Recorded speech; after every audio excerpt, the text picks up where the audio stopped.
క్రమం ఓ సృష్టి క్రమం సృష్టి క్రమం ఓ సృష్టి క్రమం. ఒకటో రోజు వెలుగు, రెండవ రోజు ఆకాశం, మూడవ రోజు ఆరిన నేల మొక్కల వృక్షాలు. సృష్టి క్రమం ఓ సృష్టి క్రమం.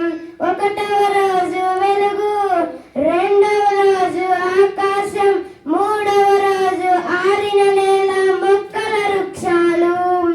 సృష్టి క్రమం ఓ సృష్టి క్రమం. నాలుగవ రోజు సూర్య చంద్రులు, ఐదవ రోజు చేపల పక్షులు, ఆరవ రోజు జంతువులు, ఆదాములోనే అవ్వ. సృష్టి క్రమం ఓ సృష్టి క్రమం. నాలుగవ రోజు సూర్య చంద్రులు, ఐదవ రోజు చేపల పక్షులు, ఆరవ రోజు జంతువులు, ఆదాములోనే అవ్వ. సృష్టి క్రమం ఓ సృష్టి క్రమం సృష్టి క్రమం ఓ సృష్టి క్రమం. దేవుడికి స్తోత్రం.